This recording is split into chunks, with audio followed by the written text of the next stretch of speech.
ಪತ್ರಿಕಾಗೋಷ್ಠಿ ಮಾಡಿ ಎಲ್ಲ ಈ ರಾಜ್ಯದ ಸಂಸತ್ ಸದಸ್ಯರನ್ನ ತುಮಕೂರು ಸಂಸತ್ ಸದಸ್ಯರನ್ನ ಹೇಳ್ಕೊಂಡು ಮನವಿ ಮಾಡ್ಕೊಳ್ಳಿ. ದಯಮಾಡಿ ನಮ್ಮ ರೈತರ ಪರವಾಗಿ ನೀವು ಲೋಕಸಭೆಯಲ್ಲಿ ಮನವಿ ಮಾಡಿ. ದಯಮಾಡಿ ನಮ್ಮ ರೈತರ ಕಷ್ಟಕ್ಕೆ ಸ್ಪಂದಿಸಿ.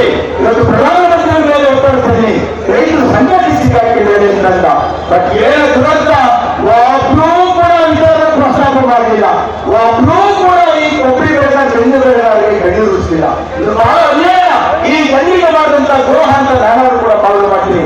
ಒಂದು ಅಷ್ಟೇ ಅಲ್ಲ, ರೈತರ ಆತ್ಮಹತ್ಯೆ ವಿಚಾರ ಇರ್ಬೋದು, ರೈತರ ಸಾಲ ಮನ್ನಾ ವಿಚಾರ ಇರ್ಬೋದು, ಇವತ್ತು ನಮ್ಮ ಜಿಲ್ಲೆಯ ಅನೇಕ ಸಮಸ್ಯೆಗಳು, ರಸ್ತೆ ಇರ್ಬೋದು, ನೀರಾವರಿ ಯೋಜನೆಗಳಿರ್ಬೋದು, ಮತ್ತೆ ರೈಲ್ವೆ ಯೋಜನೆಗಳಿರ್ಬೋದು, ಆದಾಯ ಯೋಜನೆ ಬಗ್ಗೆ ನಾವು ವರ್ಷವನ್ನು ಮಾತಾಡ್ತೀವಿ. ನಮ್ಮ ರಾಜ್ಯದ ಸಮಸ್ಯೆ ಇವತ್ತು ಏಕಜಾತಿ ಯೋಜನೆ ಬಗ್ಗೆ ನಾವು ಮಾತಾಡ್ತಿರೋ ಯಾಕೆಂದ್ರೆ ಇದು ನಮ್ಮ ನಾಡಿನ ಸಮಸ್ಯೆ, ನಮ್ಮ ರಾಜ್ಯದ ಸಮಸ್ಯೆ, ನಮ್ಮ ಜನರ ಸಮಸ್ಯೆ. ನಮ್ಮ ಜಿಲ್ಲೆಯ ಸಮಸ್ಯೆ ಅಷ್ಟೇ ಅಲ್ಲ, ರಾಜ್ಯದ ಸಮಸ್ಯೆ ಅಷ್ಟೇ ಅಲ್ಲ, ಈ ದೇಶದ ಅನೇಕ ಜ್ವಲಂತ ಸಮಸ್ಯೆಗಳ ಬಗ್ಗೆ ಲೋಕಸಭೆಯಲ್ಲಿ ಧ್ವನಿಯಾಗಿ ನಾನು ಮಾತನಾಡಿದ್ದೇನೆ ಅಂತ ಈ ಅಪಾರವಾಗಿ ನಾವು ನೋಡಿದ್ವಿ. 700ಕ್ಕೂ ಹೆಚ್ಚು ವಿಚಾರಗಳ ಬಗ್ಗೆ ಲೋಕಸಭೆಯಲ್ಲಿ ಪ್ರಶ್ನೆ ಮಾಡಿದ್ವಿ. 120ಕ್ಕೂ ಹೆಚ್ಚು ವಿಚಾರಗಳ ಬಗ್ಗೆ ಲೋಕಸಭೆಯಲ್ಲಿ ಭಾಷಣ ಮಾಡಿದ್ದೀವಿ. ಇವತ್ತು 96ಕ್ಕೂ ಹೆಚ್ಚು ಪರ್ಸೆಂಟೇಜ್ ಲೋಕಸಭೆಯಲ್ಲಿ ಹಾಜರಿದ್ದೀವಿ. ಬಂಧುಗಳೇ, ನಾನು ಲೋಕಸಭಾ ಸದಸ್ಯನಾಗಿ ಇವತ್ತು ತಮ್ಮೆಲ್ಲರ ಆಶೀರ್ವಾದದಿಂದ ನಾನು ವಿಶ್ವಸಂಸ್ಥೆ, ಈ ದೇಶವನ್ನ ವಿಶ್ವಸಂಸ್ಥೆಯಲ್ಲಿ ಪ್ರತಿನಿಧಿಸತಕ್ಕಂಥ ಕೆಲಸವನ್ನು ಕೂಡ ಮಾಡಿದ್ದೀನಿ. ಬಂಧುಗಳೇ, ಅದಷ್ಟೇ ಅಲ್ಲ, ಇವತ್ತು ಯಾವ ನಿಕಟ ರಾಜ್ಯ ವೈದ್ಯರಲ್ಲಿ ನಾವು ಇವತ್ತು HMT ಜಾಗ 1971 ಮಾಡಿದಂತ HMT ಜಾಗ ಪುರಂದರ ಬಿಟ್ಟು ಆದ್ರೆ ಆ ಜಾಗದಲ್ಲಿ ಅದು ನಿಮ್ಮ ಸೊತ್ತು. 120 ಬೆಲೆ, ಸಾವಿರಾರು ಕೋಟಿ ಬೆಲೆ ಮಾಡ್ತಕ್ಕಂಥ ಸೊತ್ತು ಅದು ನಿಮ್ಮ ಸೊತ್ತು. ಆದ್ರೆ ನಿರ್ವಹಿಸಿದ್ದೀನಿ, ನಾನು ಲೋಕಸಭಾ ಸದಸ್ಯ ನಿರ್ವಹಿಸಿದ್ದೀನಿ. ಅದಷ್ಟೇ ಅಲ್ಲ, ಈ ಪ್ರಪಂಚ ನೋಡ್ತಕ್ಕಂಥ ಏನಿದು ಭಾರತೀಯ ಬಾಹ್ಯಾಕಾಶ ಸಂಸ್ಥೆ ಇದೆ, ಅದನ್ನ ಭಾರತೀಯ ಬಾಹ್ಯಾಕಾಶ ಸಂಸ್ಥೆಯನ್ನ ಇವತ್ತು ಉತ್ಪಾದನಾ ಘಟಕದಲ್ಲಿ ಪ್ರಾರಂಭ ಆಗಿದೆ. ಅಂದ್ರೆ ಸ್ಮಾರ್ಟ್ ಸಿಟಿ ತುಮಕೂರಿಗೆ ನಾನು ಲೋಕಸಭಾ ಸದಸ್ಯರಾಗಿರ್ತಕ್ಕಂಥದ್ದು.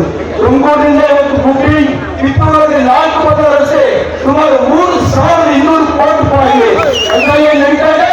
ನಮ್ಮ ನಾಯಕರು ಹೋಗ್ತಾ ಅದನ್ನ ಗುಡ್ಲಿಪೂಟವಾಗಿ ಇದು ಕೆಲಸ ನಡೀತಾ ಇದೆ. ಇವತ್ತೆಲ್ಲ ಬಂದು ಪಾಸ್ಪೋರ್ಟ್ ಆಫೀಸ್ ಕೂಡ ತುಮಕೂರಲ್ಲಿ ಬಂದಿದೆ. ಎಲ್ಲ 1919ರವರೆಗೆ ನಾವು ಲೋಕಸಭಾ ಸದಸ್ಯರಾಗಿ ಆಯ್ಕೆ ಮಾಡಿದ್ವಿ. 5 ವರ್ಷಗಳಲ್ಲಿ ಇಡೀ ಕ್ಷೇತ್ರದ ಮೂಲ ಮೂಲೆಗೆ ಭೇಟಿ ಕೊಟ್ಟು ಕ್ಷೇತ್ರದ ಕಟ್ಟ ಕಡೆಯ ವ್ಯಕ್ತಿ ಅತಿ ಕಡುಬಡ ನೇರವಾಗಿ ಒಬ್ಬ ಲೋಕಸಭಾ ಸದಸ್ಯರನ್ನ ನೇರವಾಗಿ ಸಂಪರ್ಕಿಸಬಹುದು, ನೇರವಾಗಿ ಫೋನ್ನಲ್ಲಿ ಮಾತಾಡ್ಬೋದು, ನೇರವಾಗಿ ಭೇಟಿ ಮಾಡ್ಬೋದು, ನೇರವಾಗಿ ಅವರ ಸಮಸ್ಯೆಗಳನ್ನು ಹೇಳ್ಬೋದು ಅಂತ ಒಂದು ಸಂಪೂರ್ಣವಾದಂತಹ ಸ್ವಾತಂತ್ರ್ಯವನ್ನ ಒಬ್ಬ ಲೋಕಸಭಾ ಸದಸ್ಯರಾಗಿ ಈ ಜಿಲ್ಲೆಯ ಜನರಿಗೆ ನಾನು ನೀಡಿದ್ದೇನೆ. ನಿಮ್ಮೆಲ್ಲರ ಜ್ವಲಂತ ಸಮಸ್ಯೆಗಳು ಇವತ್ತು ಈ ಕಲ್ಪತರು ನಾಡಿನ ಬೆಂಗಳೂರಿಗಾರರು ಅನುಭವಿಸಿದಂತಹ ನೋವು. ನಾನು ಲೋಕಸಭಾ ಸದಸ್ಯರಾಗಿದ್ದಾಗ 6,000 ರೂಪಾಯಿ ಕುಂಟಲಿಗೆ ಕೊಟ್ಟಿದ್ದಾಗ ನಾನು ಬಹಳ ಕಷ್ಟಪಟ್ಟು ದುಃಖಪಟ್ಟು ಇವತ್ತು ಕೇಂದ್ರದ ಮೇಲೆ ಒತ್ತಡ ಏನಿದೆ ಲೋಕಸಭೆಯಲ್ಲಿ ಹತ್ತಾರು ಬಾರಿ ವಿಚಾರವನ್ನು ಚರ್ಚೆ ಮಾಡಿ ಲೋಕಸಭೆಯಲ್ಲಿ ಇವತ್ತು ಕೇಂದ್ರದ ಮಂತ್ರಿಗಳನ್ನು ಭೇಟಿ ಮಾಡಿ, ಅಧಿಕಾರಿಗಳನ್ನು ಭೇಟಿ ಮಾಡಿ, ಪ್ರಧಾನಮಂತ್ರಿಗಳನ್ನು ಭೇಟಿ ಮಾಡಿ, ಕೊನೆಗೂ ನಾನು ಲೋಕಸಭಾ ಸದಸ್ಯರಾಗಿದ್ದಾಗ 6,000 ರೂಪಾಯಿ ಕುಂಟಲಿಗೆ ಬೆಳೆಯುತ್ತೆ.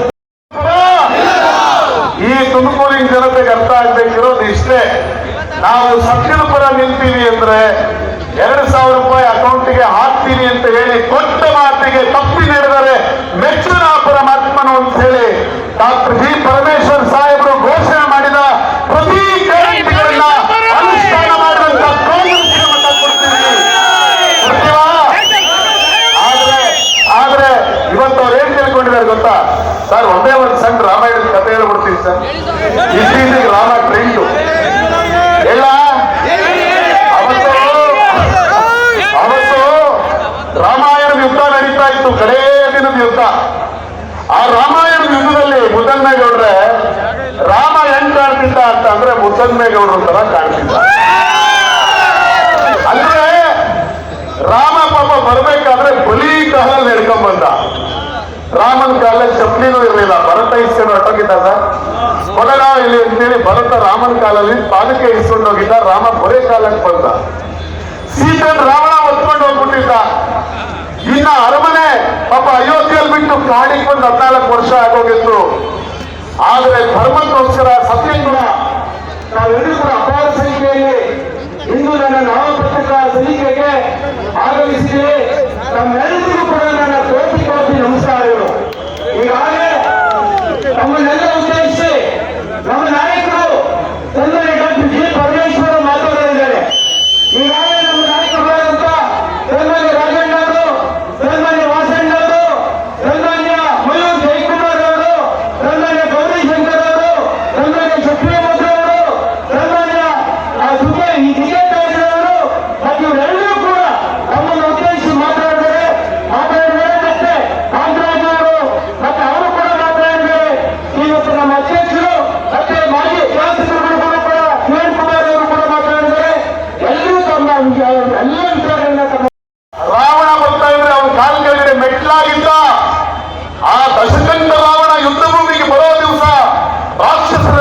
ಜಯಕಾರ ಹಾಕ್ತಾ ಇದ್ರು. ಪಾಪ ಆಂಜನೇಯ ನಿಂತ, ಆ ರಾವಣ ಬರ್ತಿರೋದು ನೋಡ್ದ, ರಾಮನ ಬಂಟ ಆಂಜನೇಯ, ನಾನೇ ಆಂಜನೇಯ ಸ್ವಾಮಿ, ನಾನೇ ಆಂಜನೇಯ. ಈ ಆಂಜನೇಯ ಏನ್ ಮಾಡ್ದ ಅಂದ್ರೆ, ಈ ಬಸ್ ಏರೋದ್ ಬಿಟ್ಟ, ಎತ್ತಿನ ಗಾಡಿ ಏರೋದ್ ಬಿಟ್ಟ, ಜಂಗಲ್ ಮಧ್ಯೆ ಹೋಗಿ ನಿಂತ್ಕೊಂಡ. ಆ ಕಡೆನೂ ನೋಡ್ದ, ಈ ಕಡೆನೂ ನೋಡ್ದ. ಒಂದ್ ಕಡೆ ಬಂಗಾರದ ಕಿರೀಟ ದಶಕಂಠ ರಾವಣ ಮಂಜುನಾಥ್ ಅವ್ರಿಗೆ ತಕ್ಕ ಉತ್ತರವನ್ನ ತುಮಕೂರು ಜಿಲ್ಲೆಯವರು ಕೊಟ್ಟಿದ್ರು. ಇವತ್ತು ಅದೇ ಜಿಲ್ಲೆಯಲ್ಲಿ ಬರೀ ಸೂಟ್ ಕೇಸ್ ಇದೆ ಅನ್ನೋ ಕಾರಣಕ್ಕೋಸ್ಕರ ಬೆಂಗಳೂರಿನಿಂದ ತುಮಕೂರಿನಿಂದ ಜನನ ಗೆದ್ದು ಆಡ್ತೀನಿ ಅನ್ನೋ ಅಹಂಕಾರದಿಂದ ಬಂದು ನಿಂತಿರುವಂತ ಸೋಮಣ್ಣ ಅವ್ರಿಗೆ ಪಾಠ ಕಲಿಸೋದಕ್ಕೋಸ್ಕರ ನಮ್ಮ ಅಭ್ಯರ್ಥಿ ಮುದ್ದರಾಮೇಗೌಡರು ನಾವೆಲ್ಲರೂ ಕೂಡ ನೋಡಿದ್ದೇವೆ. ಇವತ್ತು ತುಮಕೂರಿನೊಳಗಡೆ XMP ಅನ್ನುವಂತ ಒಂದು ಜಾಗ ಇದೆ, ಸಿದ್ಧಗಂಗಾ ಮಠಕ್ಕೆ ಹೋಗುವಂತ ಹಾಲ್ ತಪ್ಪ ತುಮಕೂರಿನಲ್ಲಿ. ಯಾವಾಗಲೂ ಡಾಕ್ಟರ್ ಜಿ ಪರಮೇಶ್ವರ್ ಸಾಹೇಬರು ಹೇಳ್ತಾ ಇರ್ತಾರೆ, ಅಲ್ಲಿ ಇವತ್ತು ಇಡೀ ದೇಶದ ರಾಕೆಟ್ ಅನ್ನು ಉಡಾವಣೆ ಮಾಡೋದಕ್ಕೆ ಬೇಕಾಗಿರುವಂತಹ ಕ್ರಯೋಜನಿಕ್ ಇಂಜಿನ್ ಗಳನ್ನ ತಯಾರು ಮಾಡುವಂತ ಅದ್ಭುತವಾದ ಕೇಂದ್ರ ಸ್ಥಾಪನೆ ಆಗಿದೆ ಅಂತ ಅಂದ್ರೆ ಅದಕ್ಕೆ ಒಬ್ಬ ವ್ಯಕ್ತಿ ಕಾರಣ ಯಾರು ಅಂದ್ರೆ ಅದು ಸನ್ಮಾನ್ಯ ಶ್ರೀಮಾನ್ ಮುದ್ದರಾಮೇಗೌಡರು ಹೇಳಬೇಕಾಗುತ್ತೆ. ಮುದ್ದರಾಮೇಗೌಡರು ಮನಸ್ಸು ಮಾಡಿದ್ರೆ ಆ ಇಡೀ 100 ಎಕರೆ ಭೂಮಿಯನ್ನ ಹೊಡೆದು ಯಾರೋ ಪರಬಾರೆ ಮಾಡಿ ಕೋಟ್ಯಾಂತರ ರೂಪಾಯಿ ಹಣವನ್ನು ಘೋಷಿಸಬಹುದಾಗಿತ್ತು. ಆದ್ರೆ ಮುದ್ದರಾಮೇಗೌಡರು ಲೂಟಿಕೋರರಾಗಿರ್ಲಿಲ್ಲ, ಜನರನ್ನ ಘೋಷಿಸುವಂತವರಾಗಿರ್ಲಿಲ್ಲ, ಸರ್ಕಾರದ ಆಸ್ತಿಯನ್ನ ಒಡೆಯೋರಾಗಿರ್ಲಿಲ್ಲ. ಬದಲಿಗೆ ಸರ್ಕಾರದ ಆಸ್ತಿಗೆ ಬೇಲಿ ಹಾಕಿ ತುಮಕೂರು ಜನರ ಆಸ್ತಿಯನ್ನು ಉಳಿಸಿದಂತ ಕೀರ್ತಿ ಸನ್ಮಾನ್ಯ ಮುದ್ದರಾಮೇಗೌಡರಿಗೆ ಸಲ್ಲುತ್ತೆ, ಮುದ್ದರಾಮೇಗೌಡರಿಗೆ ಸಲ್ಲುತ್ತೆ. ನಮ್ಗೆ ಯಾವುದೇ ಜಾತಿ ಇಲ್ಲ, ಯಾವುದೇ ಪಂಥ ಇಲ್ಲ, ಯಾವುದೇ ಮತ ಇಲ್ಲ. ಆದ್ರೆ ಇವತ್ತು ಚುನಾವಣೆ ಹತ್ರ ಬಂದಾಗ ರಾಮ ರಹೀಮ ಅನ್ನುವಂತ ವಿಷಬೀಜವನ್ನು ಬಿತ್ತುವಂತ ಕೆಲಸವನ್ನ ಚುನಾವಣೆಯಲ್ಲಿ ಬಿಜೆಪಿಯವರು ಮಾಡ್ತಾರೆ. ರಾಮನವಮಿ ನಾಳೆ ಬರುತ್ತೆ. ರಾಮನವಮಿ ಮುಂಚೆ ಎಲ್ಲಾ ಕಡೆ ಕೇಸರಿ ಜೆಂಡ ಕಟ್ಟೋ ಕೆಲಸನೂ ಅವರು ಮಾಡ್ತಾರೆ. ನೀವು ಕೇಳಬೇಕಿರೋ ಪ್ರಶ್ನೆ ಏನು ಗೊತ್ತಾ? ರಾಮ ಯಾರು ಅಂತ ಅಂದ್ರೆ, ರಾಮ ಸತ್ಯಕ್ಕಾಗಿ ಕಾಡಿಗೆ ಹೋದವನು ರಾಮ. ನಾನ್ ನಿಮಗ್ ಕೇಳ್ತೀನಿ, ಸಿದ್ದರಾಮಯ್ಯನವರು, ಡಾಕ್ಟರ್ ಜಿ ಪರಮೇಶ್ವರ್ ಸಾಹೇಬರು, DK ಶಿವಕುಮಾರ್ ಅವರು ಮತ್ತು ಮಲ್ಲಿಕಾರ್ಜುನ್ ಖರ್ಗೆ ಸಾಹೇಬರು ಬಿಜೆಪಿ ಏನ್ ಹೇಳಿದ್ರು ಗೊತ್ತಾ? ಇವರ ಪುರಾಣಿಗಳು ಕೊಡಲ್ಲ ಕೇಳ್ರಿ ಗ್ಯಾರಂಟಿನ. ಚುನಾವಣೆ ಬರೋ ತನಕ ಇರ್ತಾರೆ, ಗೆದ್ದ ಮೇಲೆ ಗ್ಯಾರಂಟಿನೂ ಇಲ್ಲ, ಗ್ಯಾರಂಟಿನೂ ಇಲ್ಲ ಅಂತಿದ್ರು. ಆದ್ರೆ ನಿಮ್ ಮನೆಯಲ್ಲಿರೋ ಹೆಣ್ಣು ಮಕ್ಕಳಿಗೆ 2,000 ರೂಪಾಯಿ ಗ್ಯಾರಂಟಿ ಬಂತ? ಮಾತಾಡೋಣ, ಬಂತ? ನಮ್ಮ ಮನೆ ಹೆಣ್ಣು ಮಕ್ಕಳಿಗೆ ಉಚಿತವಾಗಿ ಬಸ್ ಸಿಗ್ತಾ? ಬಡವರು ತಿನ್ನೋದಕ್ಕೆ 2 ತುತ್ತು ಅನ್ನ ಕೊಡ್ತೀನಿ ಅಂತ ಹೇಳಿ ಸಿದ್ದರಾಮಯ್ಯನವರು ಕೊಟ್ಟ. ಆದ್ರೆ 10 ವರ್ಷ ಹಿಂದೆ ಗೆದ್ದಿದ್ದು ಮೋದಿ.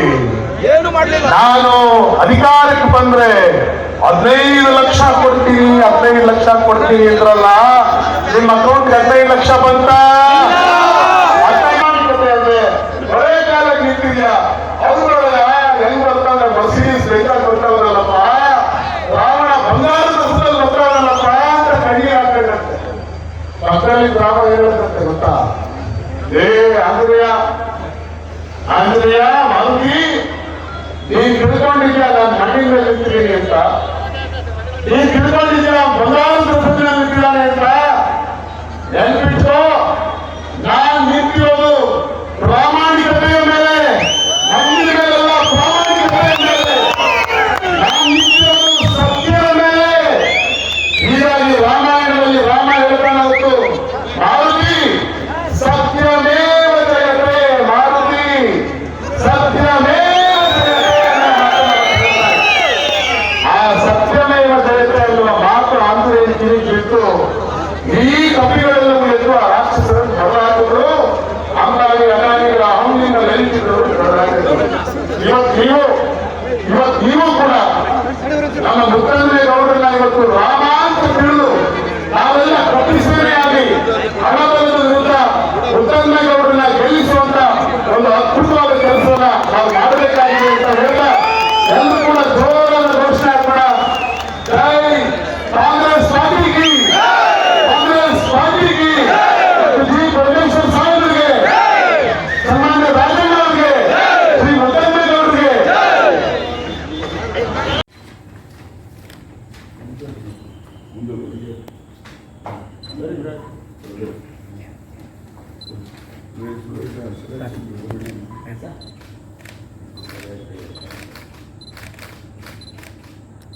ಹಿಂದೆ ಬರ್ತದೆ.